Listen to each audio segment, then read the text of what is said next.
Imagine an island paradise, a jewel of biodiversity nestled in the warm waters of the East China Sea. This is Amami Oshima, a subtropical sanctuary teeming with life found nowhere else on Earth. Lush forests cascade down rolling hills, meeting pristine coastlines fringed by vibrant coral reefs. But beneath this idyllic veneer lurks a hidden danger, a slithering menace that has plagued the island's inhabitants for generations. The habu snake.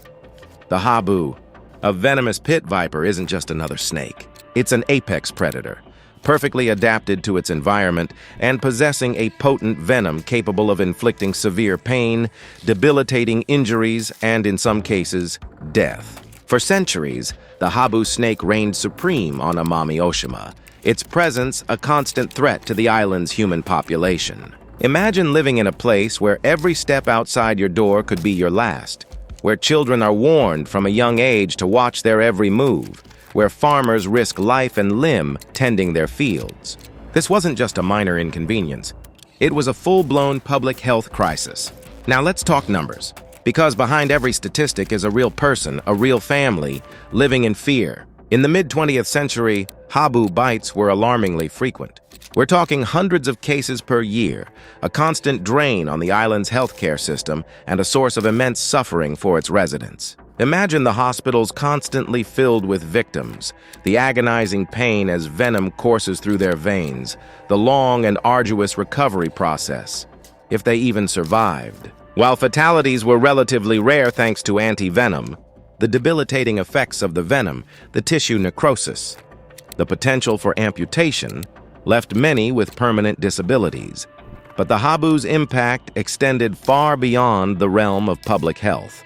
It cast a long shadow over the island's economy, crippling vital industries and hindering development. Agriculture, the lifeblood of Amami Oshima, bore the brunt of the snake's reign of terror. Farmers, constantly fearing for their safety, were hesitant to venture into their fields, leading to decreased yields and economic hardship.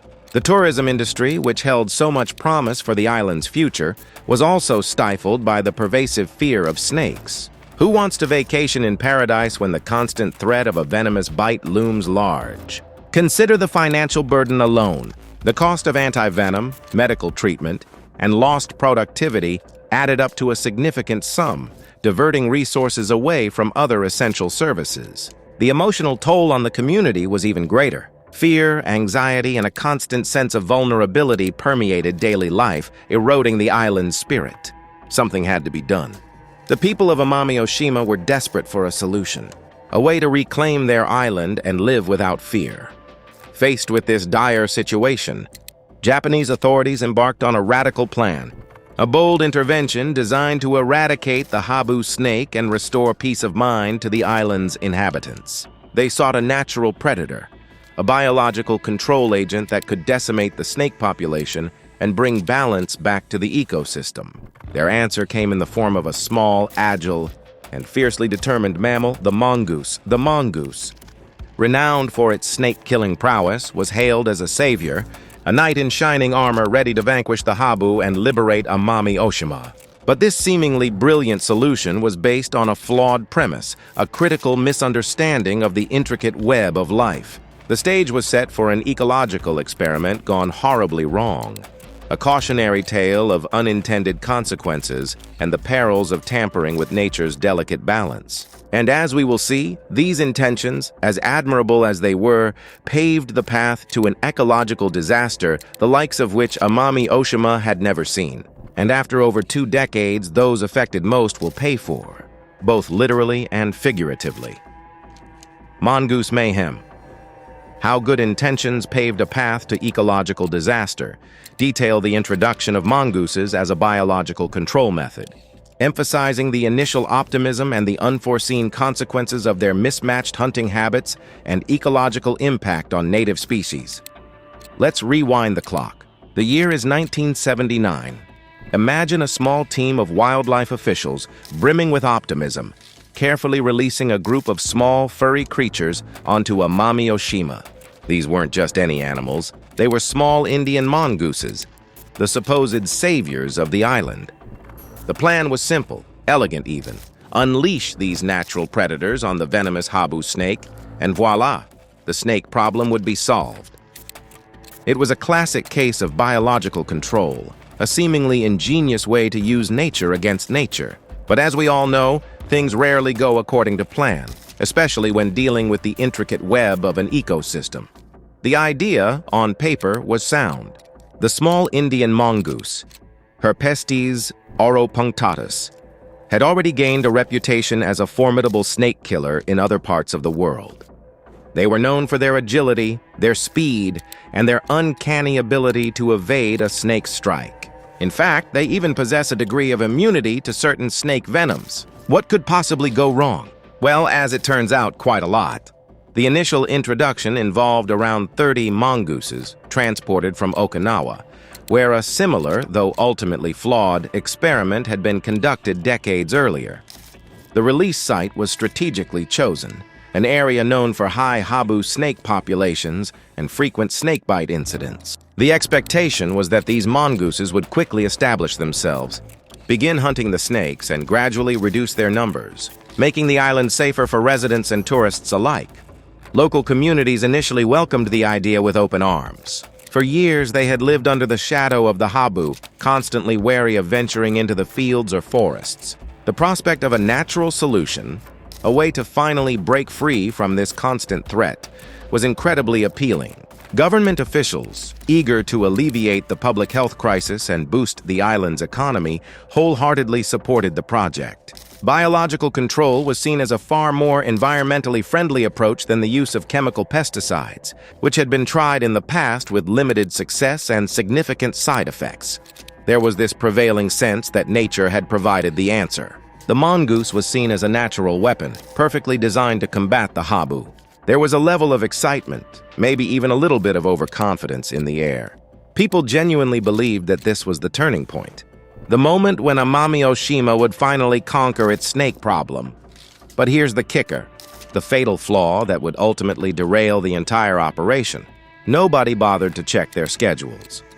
You see, mongooses are primarily diurnal creatures, meaning they are active during the day. Habu snakes, on the other hand, are largely nocturnal, preferring to hunt under the cover of darkness. So, while the mongooses were happily scurrying around in the sunlight, the habu snakes were mostly asleep, coiled up in their burrows. And when the snakes finally emerged to hunt under the moonlight, the mongooses were fast asleep in their own dens. It was a classic case of a missed connection, a comedy of errors played out on an ecological stage.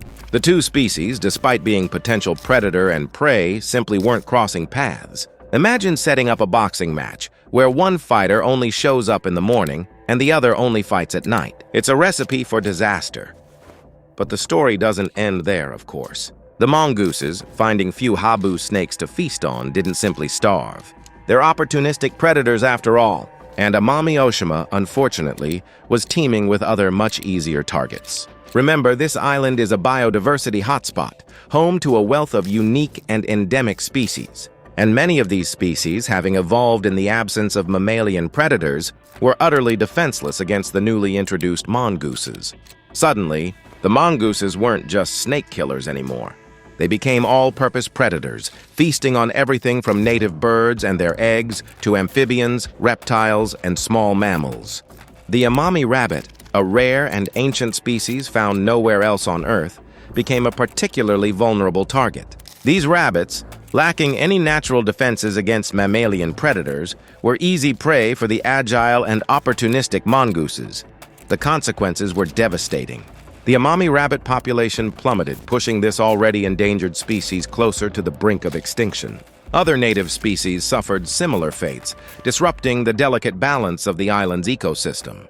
What started as a well-intentioned effort to control a snake problem had inadvertently triggered an ecological crisis.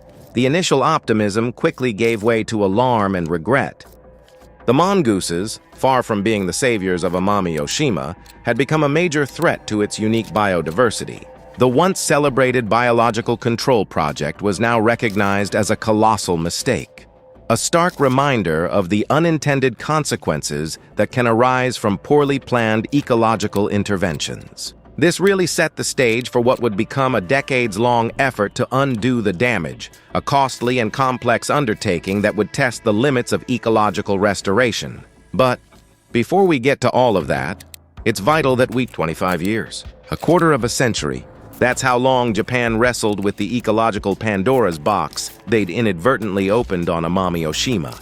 What began as a well-intentioned, albeit misguided attempt to control the habu snake population morphed into a costly and complex battle against the very mongooses they'd unleashed.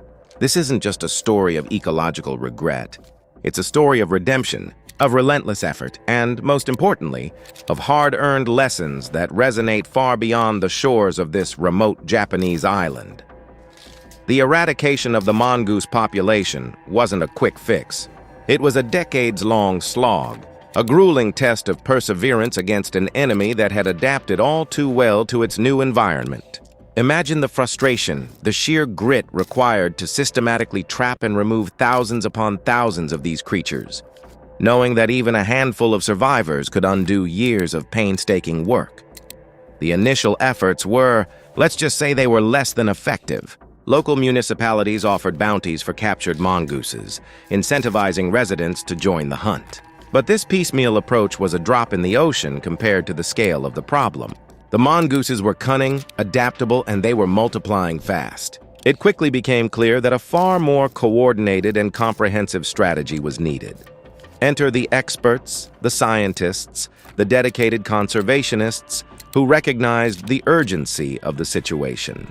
They implemented systematic trapping programs, meticulously mapping mongoose distribution, studying their behavior, and refining their techniques. They deployed specially trained detection dogs, canine experts capable of sniffing out the elusive mongooses in the most remote and inaccessible corners of the island. They even experimented with different types of traps, constantly tweaking the designs to minimize the risk of capturing non-target species, like the already threatened Amami rabbit. But all of this came at a price, a hefty price. The total cost of the 25-year eradication program, a staggering 3.5 billion yen, or roughly $25 million US. Think about that for a moment. That's $25 million spent trying to fix a problem that could have been avoided with a little more foresight, a little more research, a little more, well, common sense. And the financial burden was only part of the story. The ecological recovery efforts were equally challenging. Simply removing the mongooses wasn't enough. The damage had already been done. Native species populations had plummeted. Ecosystems had been disrupted. It was like trying to put Humpty Dumpty back together again after a particularly brutal fall. Conservationists embarked on ambitious programs to restore habitats, reintroduce native species, and control other invasive plants and animals that had further complicated the ecological landscape. These efforts continue to this day, a testament to the long-term commitment required to heal the wounds inflicted by ecological blunders. But amidst the regret and the expense, there lies a glimmer of hope, a beacon of knowledge that shines brightly for the entire world. The Amami Oshima mongoose saga is a masterclass in invasive species management, a real-world case study that offers invaluable lessons for preventing similar disasters in the future. What are those lessons? First and foremost, the importance of thorough ecological research cannot be overstated. Before introducing any species, no matter how well-intentioned the motive, it is absolutely crucial to understand its potential impact on the entire ecosystem. This means conducting comprehensive risk assessments, studying the species' behavior, its diet, its reproductive habits, and its interactions with other organisms in the environment. It also means acknowledging the inherent uncertainties of ecological systems. Nature is complex, unpredictable, and often defies our best attempts to control it. There will always be unforeseen consequences, unintended side effects. That's why a precautionary approach is essential. When in doubt, err on the side of caution.